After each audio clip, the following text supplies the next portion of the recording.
Commissioner Hartstein. One more question. The Police Review Board was discussed by the OIR group.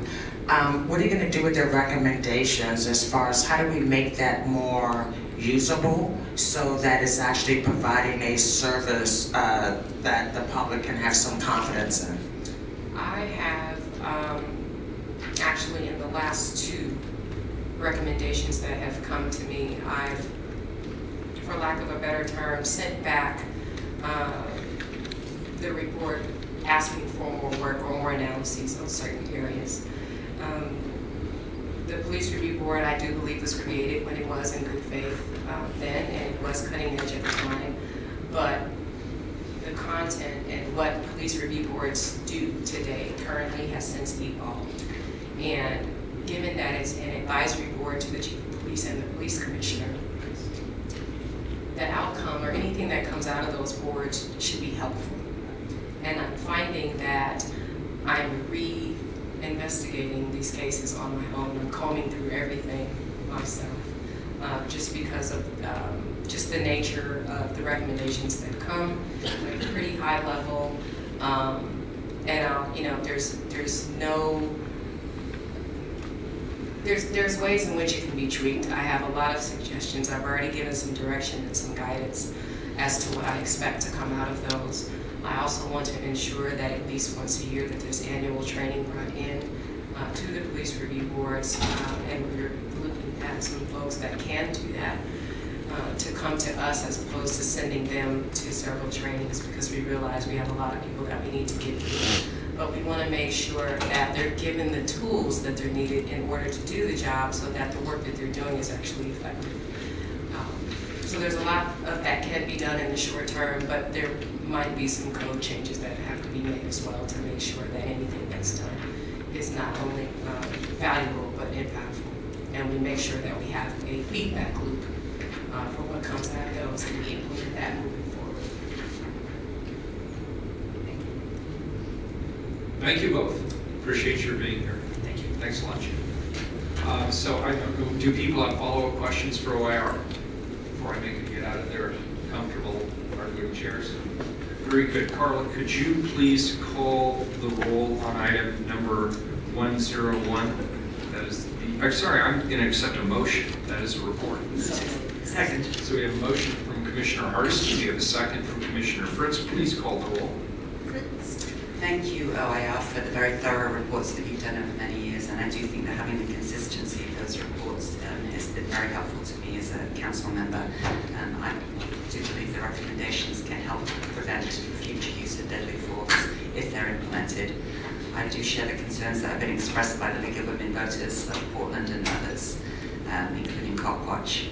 While this report cited a few instances where the Police Bureau made changes in training or policy that contributed to improved outcomes, OIR repeatedly restated recommendations they had made previously because of similar problems they found in their latest review. I would like to see a progress report next year on responses to recommendations made over the past 5 years. What's actually been implemented, not just accepted, and has that made any difference? As was just discussed, I share the concerns that the Police Review Board does not seem to be functioning as effectively as it could be. Glad to hear the Chief has a plan for that. I admit I was absolutely shocked and horrified hearing about the video being shown as training so quickly that it was before some of the involved officers had been investigated. Not only does that potentially interfere with the investigation, but that to have an example of something to be used as a training so quickly when people are still investigating what went wrong. I'm just horrified when we had incidents at Oregon State Hospital, Oregon Health and Science University. We had it within a reasonable framework of time, that the discussion of what went wrong, what could have gone better, but not in the immediate trauma of something really awful just happened and let's all look at it right now. So I do think that in addition to not having the officers see it, there needs to be a more thoughtful process for deciding what is used as a video for training. Although I do agree with you that having actual real-life instances is very helpful. This 120-page report was posted last week. It had very little time for the community to digest it, and as Mr. Handelman pointed out, it was finished a month ago. So next year I hope that there will be several weeks for the community to review it and comment, especially if community members are going to be limited to written comments. Frankly, I find written comments equally as helpful as, if not more so, to be able to read them through and ask questions and discuss things. So I hope that we'll have more time. I was very troubled by some of the investigations being ended before the witnesses were interviewed.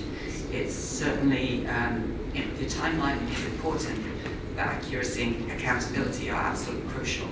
And so I hope, particularly in the instance where it was a firefighter who had not been interviewed because the person wasn't back on shift for a while, well, that's somebody that we are pretty sure is coming back and will eventually testify. So why the investigation was closed at that point is beyond troubling. So there's obviously some areas for each of us that we can work on to help reduce incidents. I do thank Donna Hayes and the Aquinas Hayes family for their ongoing participation in trying to fix the system, in working to fix the system. And I was very touched to hear that your report was helpful to Mrs. Hayes and her family, and I hope that you also are appreciative of that. Thank you to the Albino Ministerial Alliance, the Portland Cop Watch, and the League of Women Voters for your ongoing diligence on these crucial issues. And thanks to Cynthia Castro and my staff for her staff work on that. Finally, Mayor Wheeler, thank you for your ongoing commitment to making these changes. You get blamed for everything, and so It's my job. Yeah, well, partly.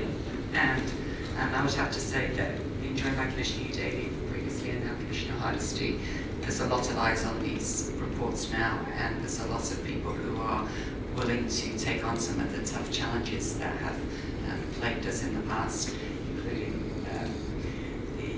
what is a subject to bargaining and what could we perhaps push the envelope a little bit more, if not outright get some right sizing of what we as elected officials responsible for public safety are allowed to do in relation to the people who carry guns in our names. With that, I vote aye.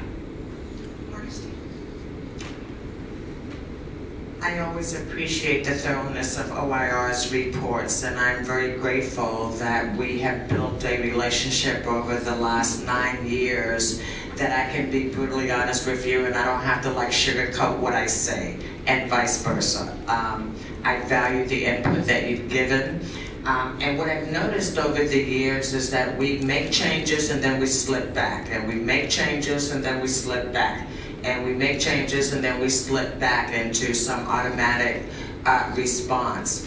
I want to make sure I put on the record that legal advice is just that, it's legal advice. Just because the attorney recommends something doesn't mean that we're all obligated to do what that city attorney says.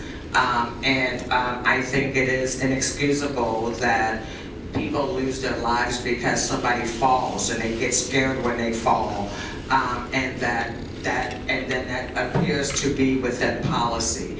And so I think that we've made some improvements over the years, but I can see areas that we've slipped back, and I'm very concerned that it just gets kind of rubber stamped. I'm happy to hear that Chief Outlaw is working on revising the Police Review Board, but I also would encourage her to look at all the advisory committees that the police has, because many of them were put in place under previous administrations that may or may not have reform in their mind.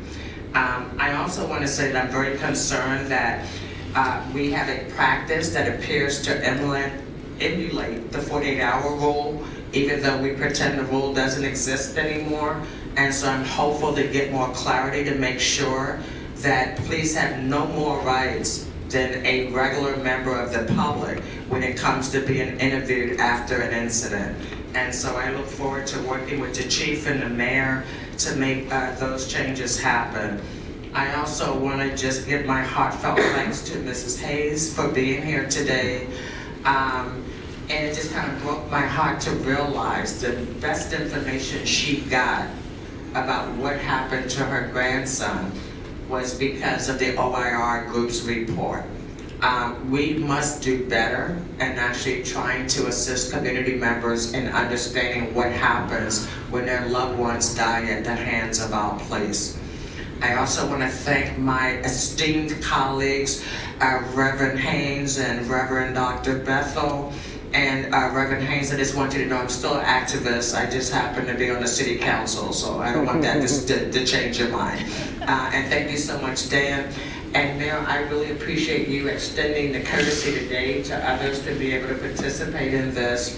And know that my voice is one in a police department that works for everyone in the city of Portland, and not at all critical of any individuals. But if our system is broken, it is our responsibility to fix it. I vote aye. You need, oh, I was honest. You want me to go again? Well, although she's gone and she's been thanked twice before, I have to begin by acknowledging and thanking Donna Hayes, Quantis Hayes' grandmother, for being here today and for continuing to demand that we do better. I took no comfort personally in reading about the death of Quantis Hayes. It was the most difficult part of this report for me to digest, but I take some comfort in knowing that it has helped the family in their process of grieving his loss. As we talk about these reports, it's important that we remember that we're talking about real people, not abstract policies. And so having family members here, I think is a real service to us as a council and to the community, despite how difficult it is for them. I appreciate the OAR's thoughtful approach to writing these reports. Even as members of the council, we often don't know about the specifics of what happened in officer-involved shootings, and there's often a lot of speculation and misinformation flying around in the public, and it's really hard to combat that if we don't have the information.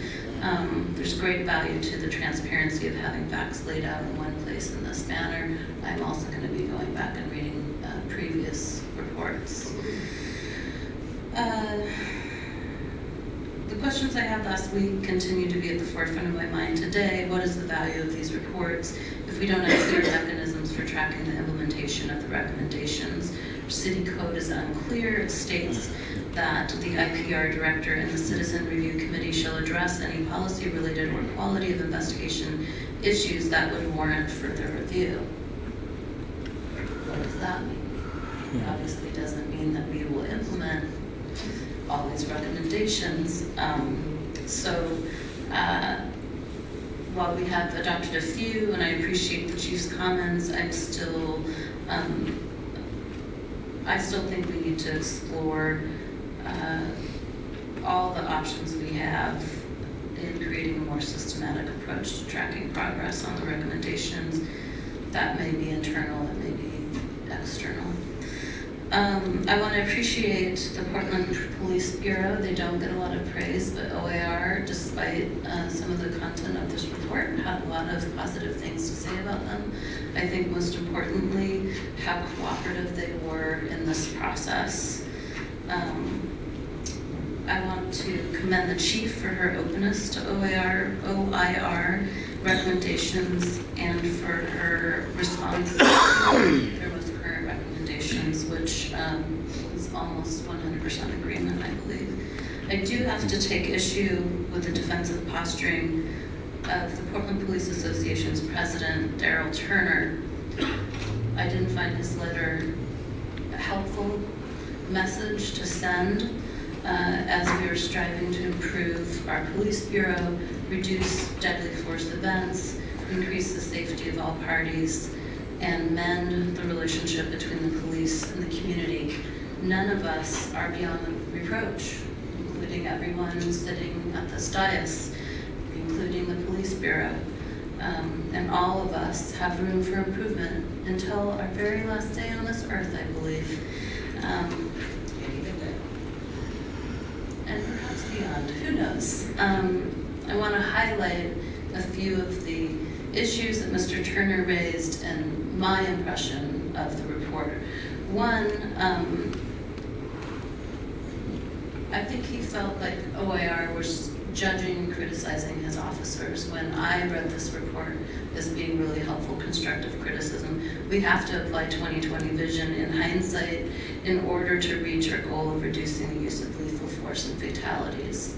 2, the report does not criticize officers for stumbling or falling, but simply asks the question if there were other tactical decisions that could have been made to keep them in a stronger position to begin with, and indicates the need for improved ground fighting training in the event they do find themselves in a compromised position. 3, suggesting that there may have been alternatives to using lethal force, even in instances where officers are being shot out at, also doesn't constitute a criticism in my mind. We know our officers face extraordinary challenges and must make